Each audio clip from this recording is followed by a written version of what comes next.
Wannan tashoshin na DW da sauran tashoshi suna ta bayanin cewa wai kasar Faransa wai kamfanin Orano zai sayar da kadarorinsa da suke a Nijar domin bisa ga yadda suke ganin tsama da take tsakaninsu da sojoji, kuma ga kamfanoni suna zuwa suna da bukata don suna so sayar da waɗannan kadarorin nasu. In ku kuna da wata kadara a Nijar, ai ba na tunanin ƙasar Nijar za ta yi gangancin ba ku dama, ku da kuke kotu kuna shari'a akan za ku dawo muku da kadarori, a dawo muku da komi ku ci gaba da aikin ku. To wanda yake kara kotu yana da dama da zai sayar da kaya. Wato kun ga alaman yadda Baba Cani ya ce sannu sai kun biya abin da kuka yi wa kasar nan. Shine yanzu kuke kokarin ku yi wayon a cikin nan ku sayar da wuri, ku gaggauta sayar da kamfanoni tun da kamfanoni suna tare da mu. In kun sayar musu kadarorin shikenan ku karbe kudin ku a can.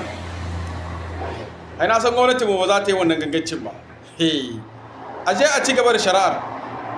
Ai komi kaga farkon shi to ka tabbatar da cewa ka saran cewa ko ba da akwai karshe ne. Kuma watan kuma ya kune kama insha Allah. Yan uwa ai sharing ayi fartaji. Ku yi addu'a ubangiji Allah shi hana su nasara akan kasar mu. Shari'an da ake yi sai sun yi kumya. Kuma zauka kadarar da suke da ita wadda suke ganin tasu ce a nan cikin Nijar kadarar mu ci.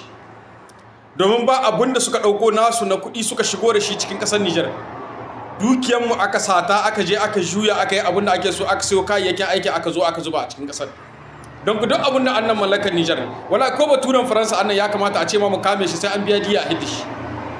Ballantana ma a yi maganan cewa ma wai suna da wata kadara da za su sayar a cikin kasar mu. Komi iya da lokaci, duniya kenan.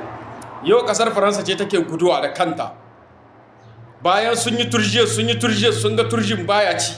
Kai, mon general. Allah ya wasa NSP albarka.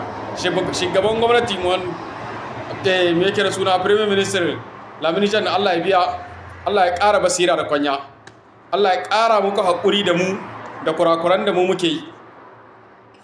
Ba da haka kuma muna roƙon Ubangiji Allah ya ci gaba da baiwa sojojinmu nasara akan dukkan wani munafiki da yake cikin ƙasar mu, dukkan wani azzalumi.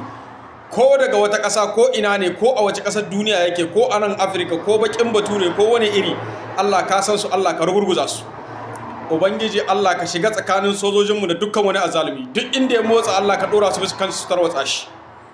Allah ka rufa mu na asiri, ka kare mu na ƙasar mu, ka kare mu na mutuncin mu ya hayyu ya qayyum.